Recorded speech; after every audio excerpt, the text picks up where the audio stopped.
Welcome back to the JoinTheTrades.com interview series, where we talk to tradespeople and learn more about successful career paths straight from the source.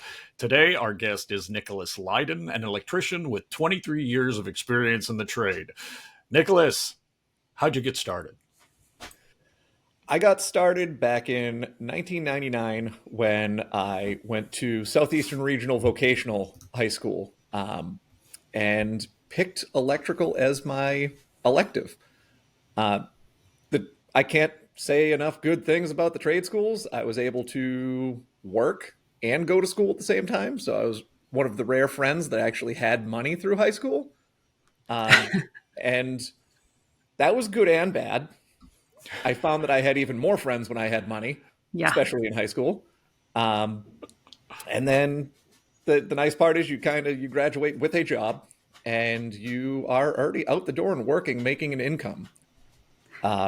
From there, kind of kicked around for a few years through my apprenticeship, which is 4 years in Massachusetts, where I originally got my license.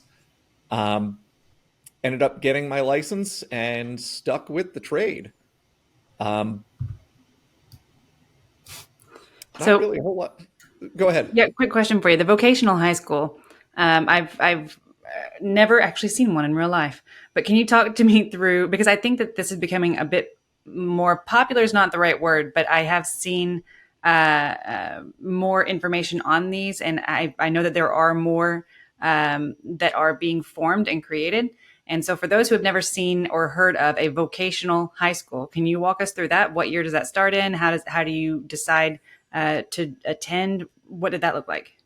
Yeah, so I grew up in Norton, and the way that it worked was we were able to go our 8th grade year to go and see the high school and decide if that's where we wanted to apply to. So it was, I don't want to say it was like a college, but it was almost like a college where like in Yeah. 8th grade, you got to decide if you wanted to go there and then go visit the school. Your freshman year, at least at Southeastern Regional, was you picked 8 shops and you got to go to 2-week exploratories in all of them throughout the school year. And then you had to pick one as the one you wanted to take.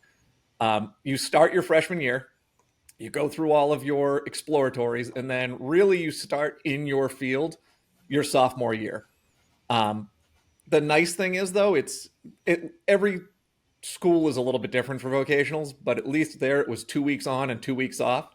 So you went to regular classes, like all your electives, your English, science, math, for 2 weeks. And then for 2 weeks, you would go to trade class. And if your trade has like code and stuff involved, we did code classes in it. The really nice thing is, as long as you are employed your senior year, you actually got to go out on early work release. So I got to actually technically graduate my high school earlier than most people. And basically that just means I got to go to work. Right, yeah. Responsibilities. Bam. Yeah, Go. exactly. Out of the gate. But that's amazing. So right away, did you join the union? I did not. I actually did about 18 years outside of the union. And then I've done the last just about 6 years inside the IBEW. Okay. And just for those who've never heard IBEW ever in their life, can you talk us through your decision to join up with these guys and what that's been like? Yes. So really what it came down to is I hit my 30s and didn't really have any plans for what happened when I hit my 60s. And with 2 kids that were really young at the time, I really started to evaluate what was my exit strategy, because the trades are hard work. You can't do them till you're 80 years old. So the one thing that really drove me to the union was a real plan with a retirement and pension to retire. The end goal is to get you out of work while you still have a body to get out of work with. So that was really the big driving force. It was the first time that I had actually approached a job and been told, here's how we want you to not ever do this job again in the end. It was a different strategy that way. That makes sense. Okay, so joining the union then for you has been, in the long run, in retrospect, a positive. You feel like that was the right choice, and it has been a boon for you in general. Oh, 100%. I mean, on top of the benefits that come along with, I'd say 99% of the union jobs that are out there, um, the healthcare that I've had in my local is great. It's all provided to you by the contractor. The retirement is provided to you by the contractor. So, I mean, it's really a hand in hand relationship with the contractors. They're paying in and investing in you for healthcare, for retirement. Um, in return, you're just doing the job that you were doing anyway outside of the union. Nothing really changes as far as that goes, but your opportunities in the union are a lot greater. I mean, working in nuclear power plants to wiring houses, there's almost nothing that the union doesn't touch. So you're really exposed to opportunities and career paths that just weren't there for you before, just working for a standard commercial electrician's outfit. Cool. Cool. So then let's drop back to where we were a little bit ago. You were talking about the schooling that you went to, and that it sounds like a really cool program, as a matter of fact, where Mhm. you're kind of exposed to all these different fields, and you get to kind of choose, like, hey, this seems to work for me, or I have a natural interest in this. Did you always have an interest that in electricity per se when you were younger, that you wanted to go into it, or was it just that you stumbled across the class? And just really, really liked it, found that it suited your needs? Yeah. So the decision to become an electrician kind of came later, and I don't want to step on any toes or anything. This is not a shot across the bow, but my father was a mason, and laboring for him when I was 15 was how I figured I don't want to be a mason. Uh, and that was when I went to the Voc at about the same time, and it really kind of intrigued me that electrical work used a lot of your brain. Mhm. It is physically demanding work, but you can do things that are down to programmable load centers where you're literally just programming um, the process that a conveyor will go through, or you can do fire alarm where you're literally just programming. Here's how this is going to work, and when this happens, it's going to trigger this, and then this thing will happen. So um, the range in what you could do was so vast that there was no way we were going to cover it all in school. Mhm. But just them showing me like how many different fields and opportunities are associated with the electrical trade, that was what really drove me towards it, is because it was the one place where if I landed someplace and I didn't like the work I was doing, there was always another avenue that I could take. Mhm. Okay, that makes sense, right? I mean, you're intuitive enough with that information to know, like, okay, if I get bored with this, or if this is not for me, there's enough opportunities in this field that I can try something else, try another avenue, and I assume they all pay pretty well. Yes.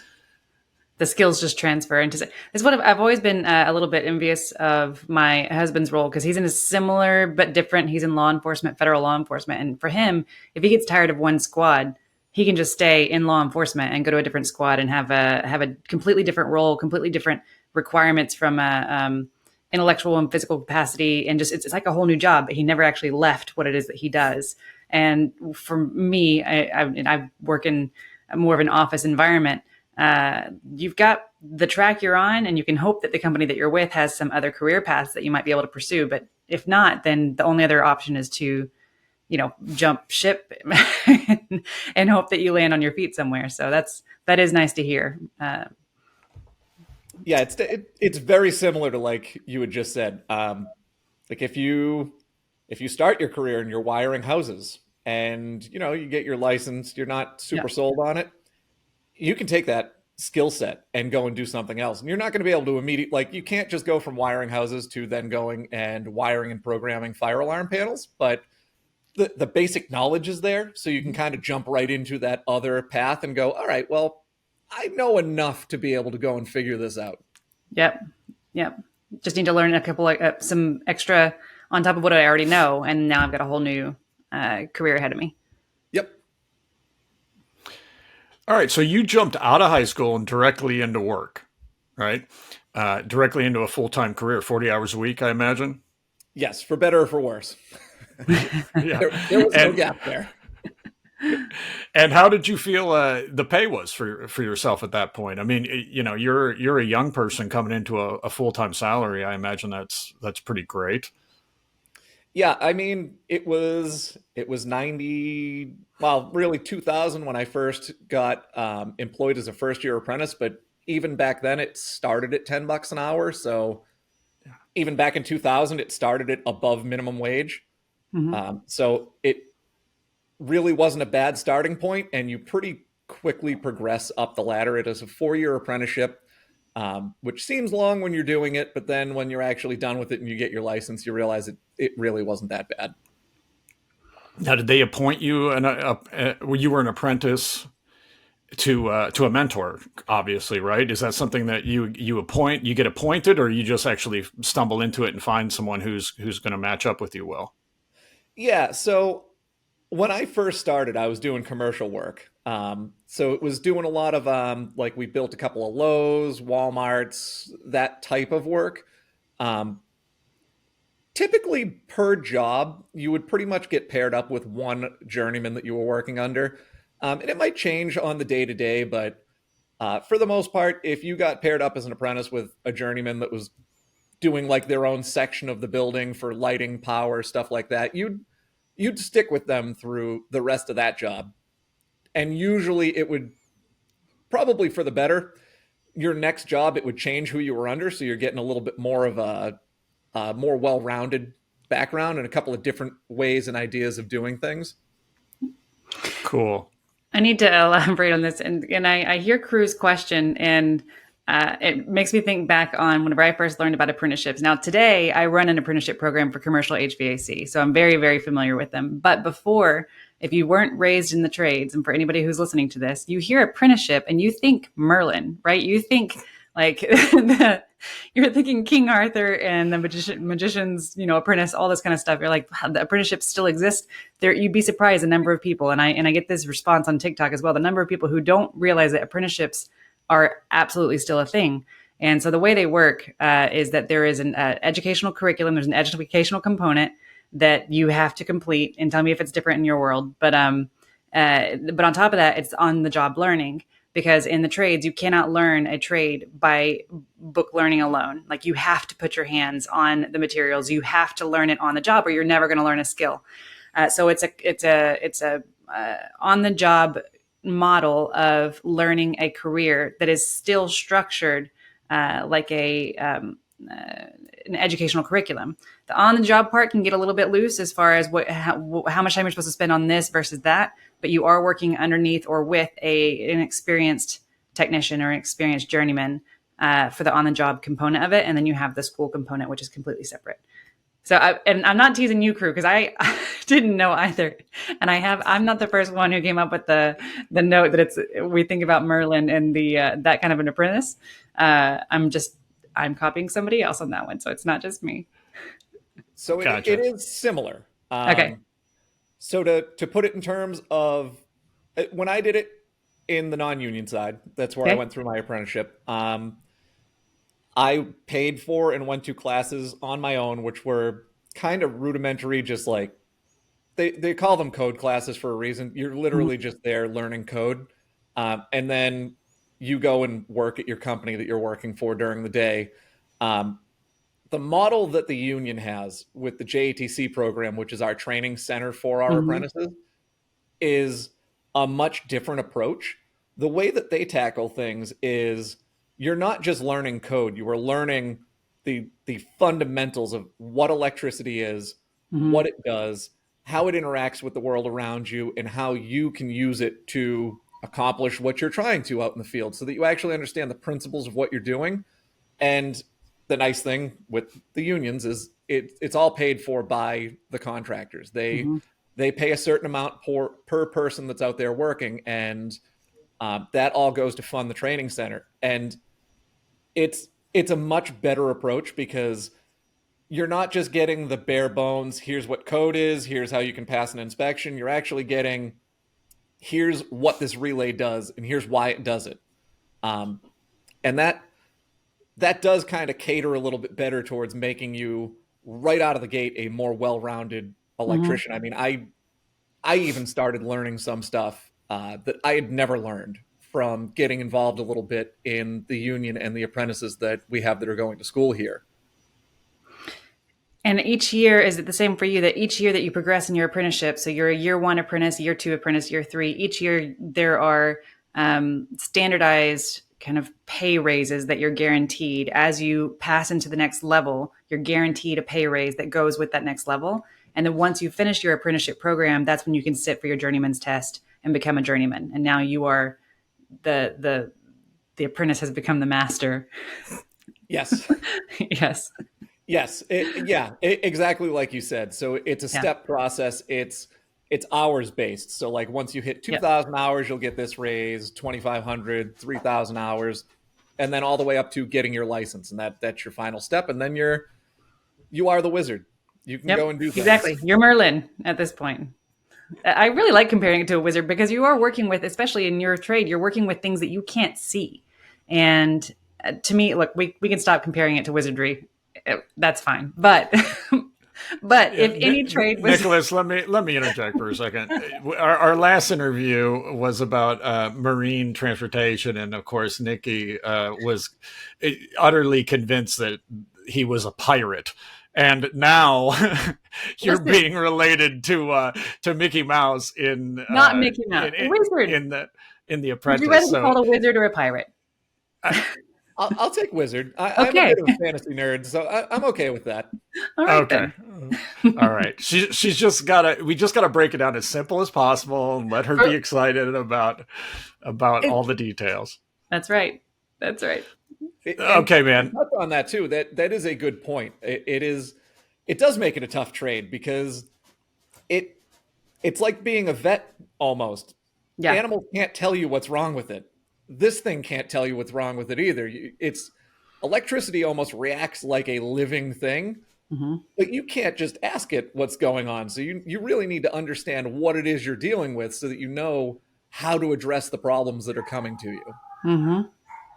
Yeah, I love that. I love the idea that when you even at the point where you've been in the field for so long, that once you even were with the union, you started to realize like, oh, I'm actually learning a little bit more. My base is so much more functional now that I've even learned this. And there's something to be said always about not only just learning necessarily basic facts like that, can be given to you, but understanding on a whole how they actually make everything work. And I think there's at least certainly for me, when I'm given information on a much deeper scale, I understand the build of everything, and it does help me become better at what I'm doing.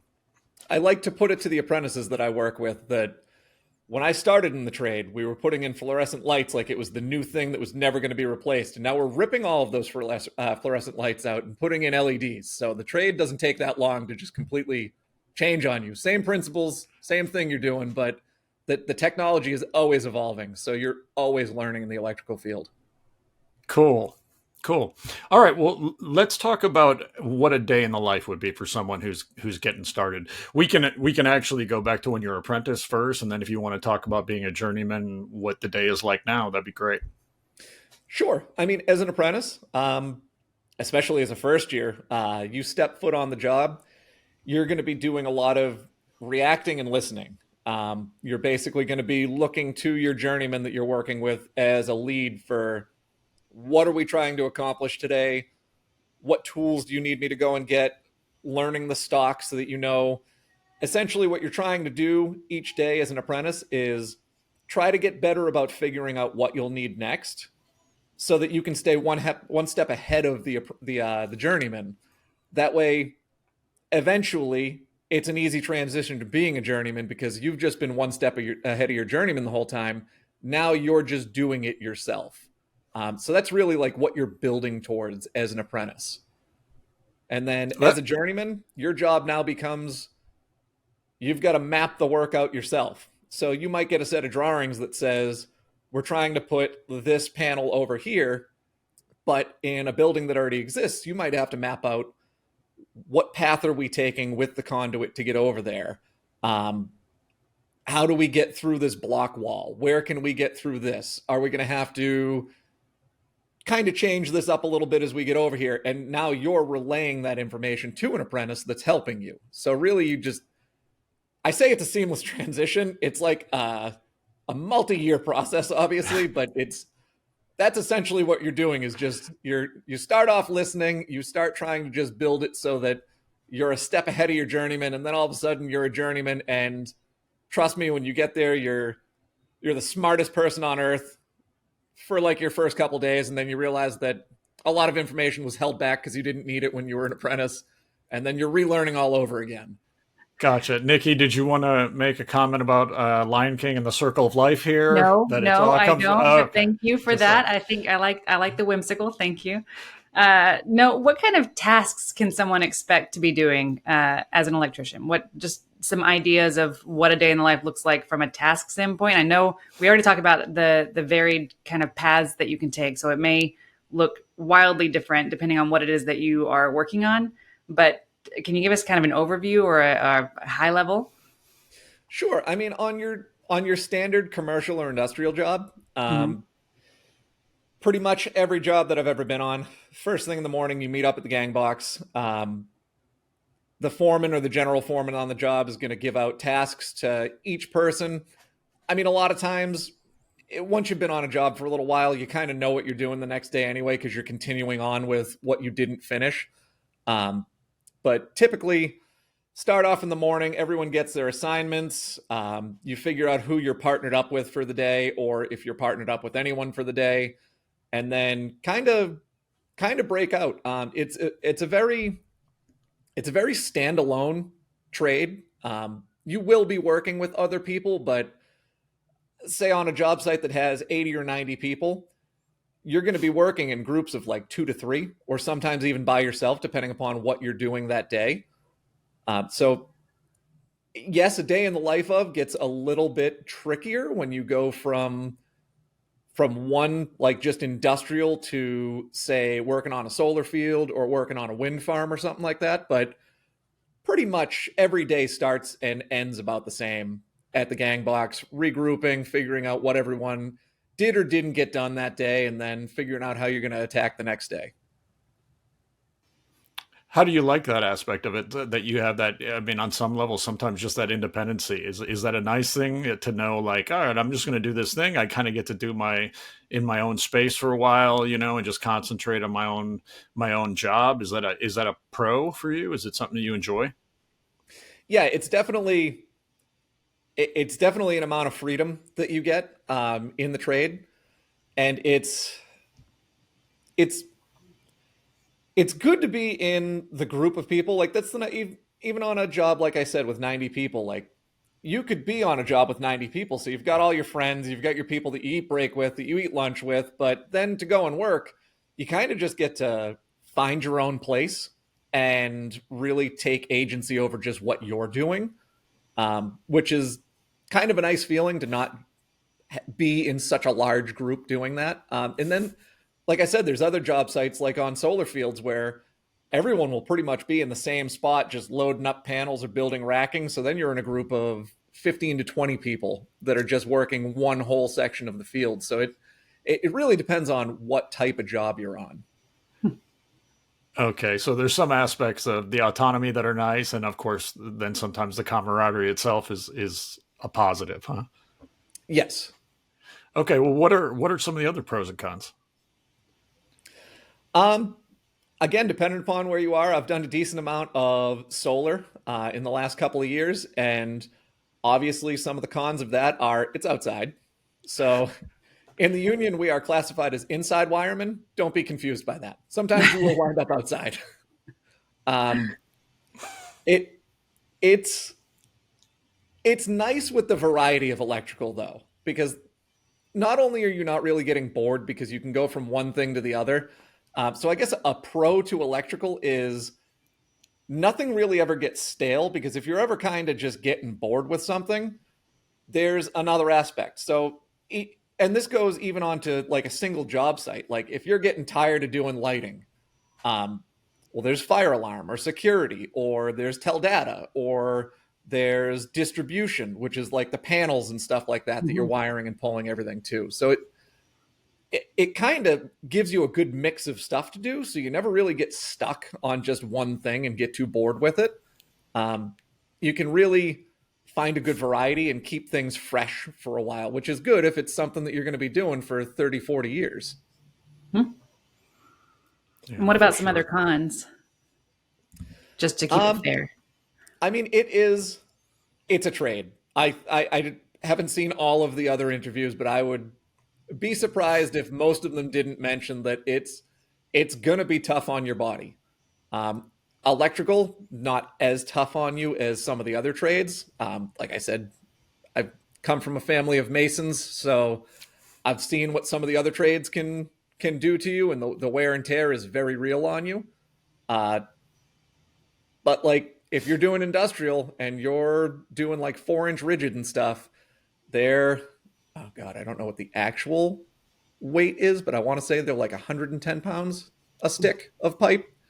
So yeah, a couple of weeks of slinging that up onto lifts and up onto racking, and you're going to be sore. It's going to be a tough day working solar and stuff. You're outside in the sun, you're outside in the snow, you're outside in the ice, so you're exposed to the elements at all times. Can get real tough trying to balance like keeping your fingers warm and keeping moving. Hmm. So there's definitely some cons as far as that goes. And what about the safety aspect of it? Would, The safety aspect, I can say that I've been really lucky in 23 years in the trade. I've been involved with fairly safe companies the whole time. I will say that in the union, safety is paramount.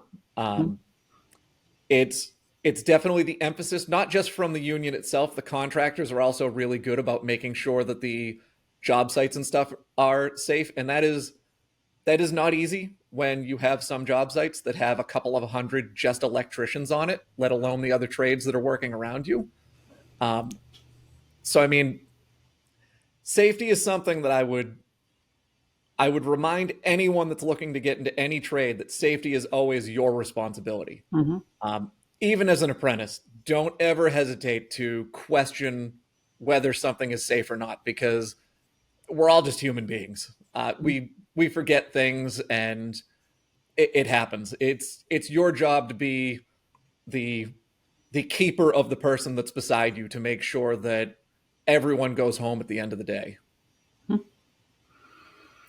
One of the linemen that we interviewed had a very similar kind of thought on it. And he was just like, look, it's not an unsafe job because it is such an unsafe product that safety ends up being the number one priority all day, every day, long, every day. And everyone's got each other's back. Everyone's got their own back for sure, because it's their own, life at stake.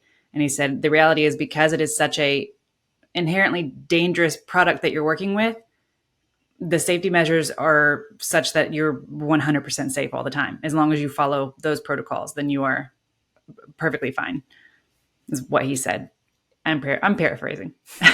Yeah, no, I agree with that. I Yeah. mean, from the electrical standpoint, I mean, I guess you could consider this one of the cons is when you get hit by electricity, there will be no warning. It's Yeah. not going to give you a little buzzer that says you're getting too close. Right. Which is why we've come a very long way with live work not really being a thing anymore. And when linemen and stuff like that do have to do live work, we've now got better gear and equipment to make sure that Yeah. they're protected from the dangers. But it is an invisible force Hmm. that can strike you at any time if you let your guard down even a tiny little bit. Hmm. And when you do something for 23 years, it does get tough to make Hmm. sure that you're focused on safety every day, which is why, it's real important to look out for the people around you so that they're looking out for you too. Right. Right. Yeah, that's interesting to think that, like, uh, you mentioned that it's so important for everyone to just be on the ball and help each other out. It's very easy, even for the journeyman, to Hmm. forget a little something here or there, and an apprentice can speak up and really make a difference in a case like that. Yeah, 100%. All right. Well, for anyone who's watching, what kind of personality traits do you think are useful to have to get into this trade? As much as you can be working by yourself, definitely being good with communication and being able to work well with other people, because yes, you will find that the groups get broken down into smaller little groups, but we're all building small parts of the same thing. It's essentially a jigsaw puzzle. Everyone has a single piece that has to go in somewhere, but if you're not coordinating with everyone around you, then it's pretty easy for the puzzle never to go together right. So being strong with communication skills is, in my opinion, one of the biggest things. It ties into organization, safety, everything. As long as you're communicating very well what you're doing, it's a lot harder to find yourself in trouble. Being, you know, being unafraid to try new things too, because there's so many aspects to electrical that you can do that never be afraid to try something new, because you never know when you're going to stumble into something that you would said, nah, I got no interest in that. I'm never going to do it. And then all of a sudden, one day you agree, like, all right, I'll go try fire alarm. And then you wind up finding that you have a knack for it. And it becomes the thing that you do and get pigeonholed into for 10 years, which is what happened to me. So I didn't really want to do this it. sounds personal. I just kind of on one job agreed, and then I was like, hey, this is small wires. People leave me alone. This is pretty good. I like this. That's why, Nicholas, I try, and Nicole can attest to this, I try to be good at nothing, because no one's expecting me. Overall, try to fail at everything I do, and then I'm clear. I don't get pigeonholed. Hey, I have a question for you about spending crew. You'd be a great apprentice. Everyone would love you. So, Nicholas, when you're you brought something up and you're talking about working together in communication. When you're let's say you're on a commercial project, you're on a commercial job, and there's lots of other people doing other things at the same time. Does it get split up like, okay, for this amount of time, for this amount of months, only the electrical team is here, or is the electrical team sometimes working with the concrete layers and the brick, and do you guys have to work closely together? And how does that work as far as a hierarchy goes?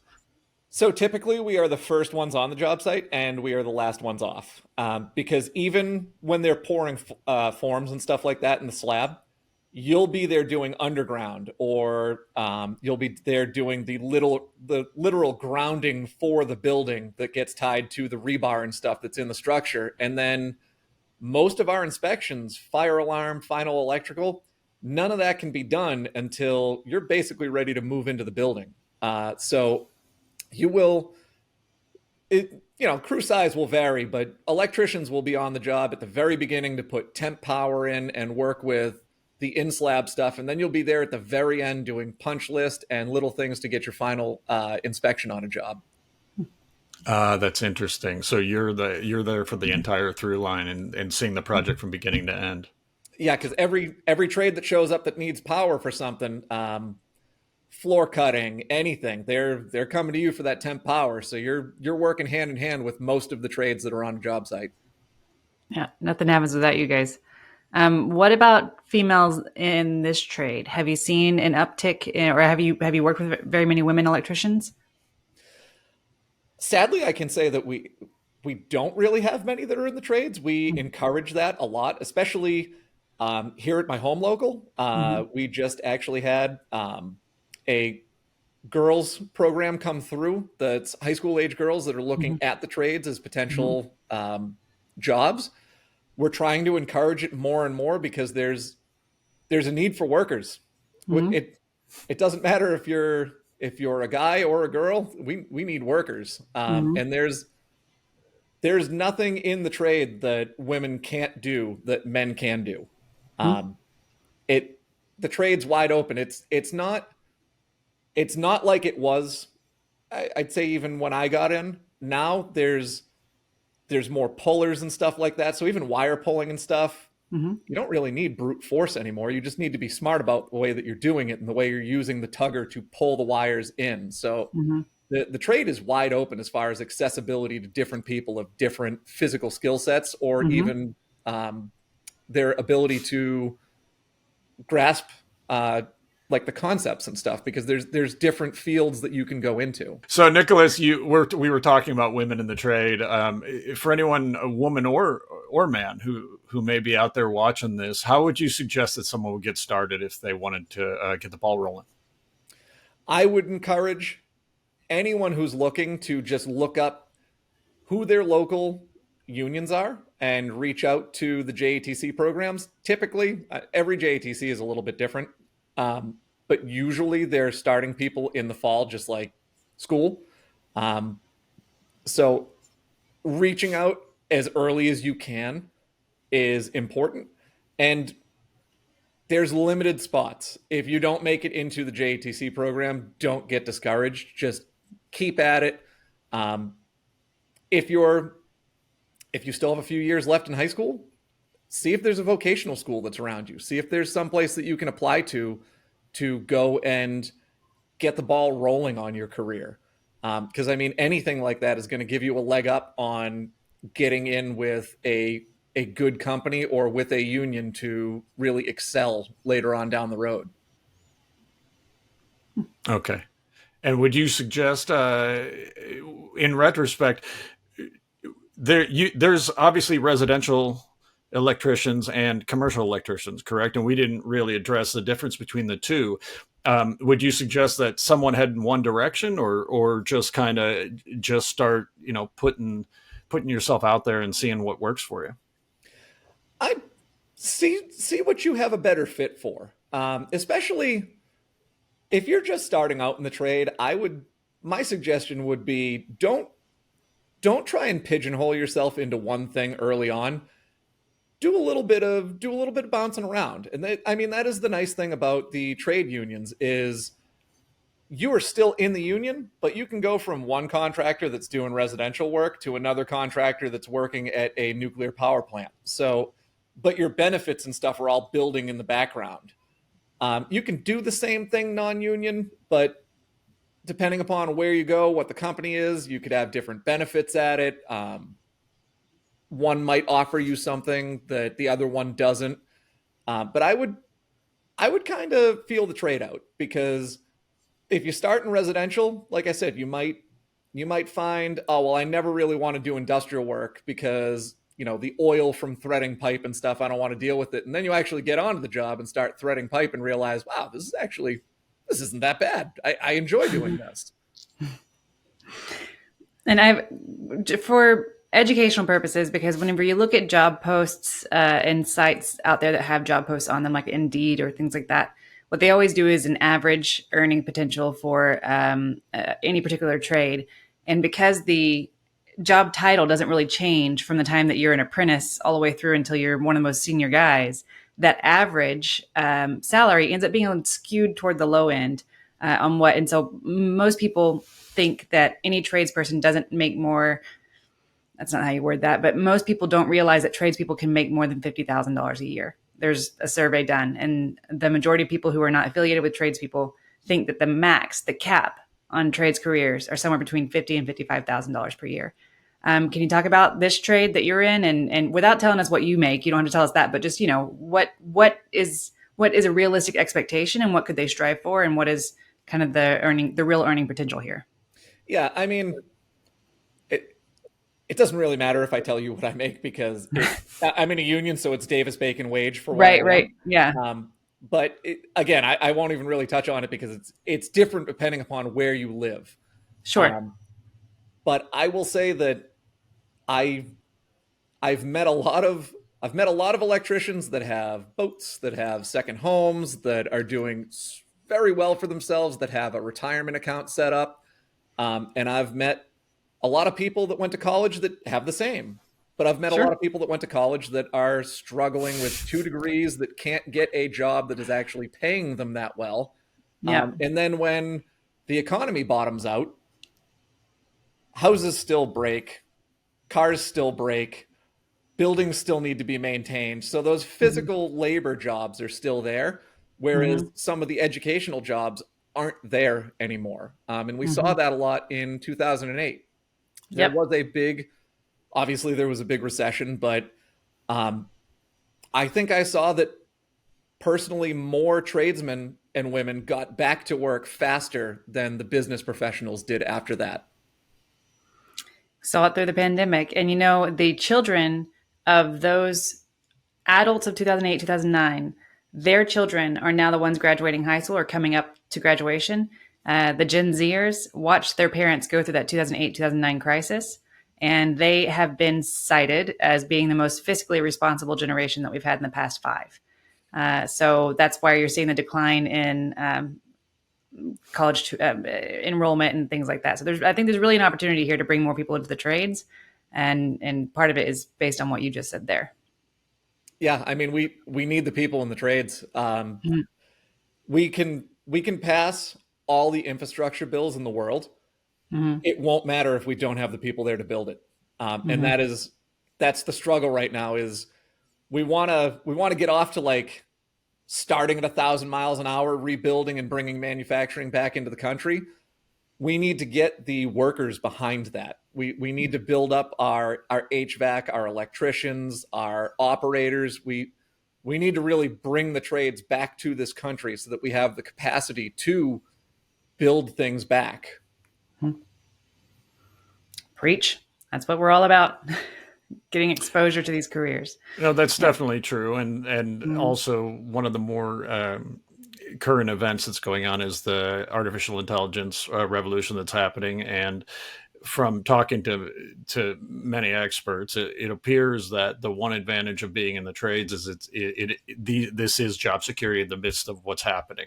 There will be a lot of journalist jobs. There will be a lot of white collar jobs that are technically, white collar in the old school vernacular, that are lost to AI. But AI absolutely is not capable of doing electrical work, of doing HVAC work, of doing marine transportation work. So in the future, these will be the jobs, certainly for the next 100, 200 years, that are going to be completely relevant. Mhm. Yes, when the robots take over, we will still be employed as electricians. I know. Yes. Yeah, I It's a simple way know. to put it in a much more effective manner than my rambling. However, I have talked to a few young people that have been concerned about what's happening, and how much of an effect AI is going to have. And the Oh, one place absolutely. I that mean, you looks see it good with is, the strikes right now. yeah, It's AI is it really an unknown variable because right now we don't even know what jobs AI can do. So in 10 years from now, our concept of AI will change again, and there might be a whole nother swath of people that are losing their jobs because it's not a physical hands-on job and it can be done in the cloud space by AI. right, I saw a right. meme the other day. It was like a picture of a half-built building. It was obviously a building under construction being built. And there's a big sign on it, and it said, "Hey AI, finish this building." It's like, yeah, There's definitely some holes that I've crawled into, like manholes and stuff like that, where I wish AI could do the job for I me. Right. But know. Sure. Oh, that's funny. All right, brother. Well, listen, the information has been incredibly useful. This has been a great conversation. Do you want to give a shout out to your union, or to your coworker, or to your wife and your kids, or to anyone else that you may want to say hi to? yeah, I mean, I'm part of IBEW Local 490 up in New Hampshire. It's been a great experience going into the union. It's opened doors to me that I otherwise wouldn't have had available. Um, and yeah, without the support of the union and of course my wife and kids too, um, I wouldn't be able to do the things that I'm doing right now with my career. So I definitely have all of the admiration and respect that I could for the IBEW and what it's provided for me. Super That's cool. fantastic. Nicole, anything to add? No, no, no, that's great. We really appreciate you being on here. This is, our sort of grassroots initiative to try to get more awareness to trades careers, and we can't do it without people like you stepping forward and saying, "Sure, I'll talk about my job. I'll talk about the what's great about it," and you also have to talk about what the cons are, so people can make an informed decision. So I appreciate you so very much for jumping on. And if Michelle's still in the room, tell her I appreciate her as well for orchestrating this and organizing it. She's not, but she'll see this. So Okay, great. So yeah, I just genuinely appreciate it. Thanks so much, Nicholas. We really appreciate it. yeah, no problem. Thanks for having me. Yeah. Thanks so much for being here, folks. Hakuna Matata. Oh my gosh.